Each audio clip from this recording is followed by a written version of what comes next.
शेतकऱ्यांच्या कर्जमाफीसाठी आमदार Bachchu Kadu CM two PM असे आसूड यात्रा काढणार आहेत। या आसूड यात्रेला मुख्यमंत्र्यांच्या नागपुरातून सुरुवात होणार असून गुजरातमध्ये मोदींच्या जन्मगावी वडनगरमध्ये ही यात्रा संपन्न होईल।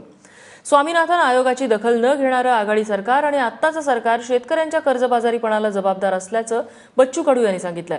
तसंच शिवसेनेचे खासदार रवींद्र गायकवाड यांनी एअर इंडियाच्या अधिकाऱ्याला केलेल्या मारहाणीचंही बच्चू कडू यांनी समर्थन केलंय।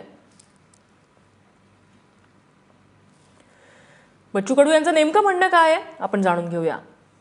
कोणी थापड मारत नाही हो कुणाला, पण त्या अधिकाऱ्याने जर चुका केल्या त्यावर जो काही प्रसंग उमटला असन आणि त्याच्यासाठी त्या प्रसंगातून जो वाद झाला असन, 2 रायपट मारले असन तर वाईट काय आपण पाहतोय का? ही अधिकाऱ्यामध्ये आलेली मगरुरी आहे। यांना माहिती आहे आपलं काही होऊ शकत नाही आणि सगळे कायदे यांच्या बाजूने असल्यामुळे ही मस्ती वाढलेली आहे। मंत्रालयात शेतकऱ्याला मारतोय का? गुन्हा दाखल नाही केला?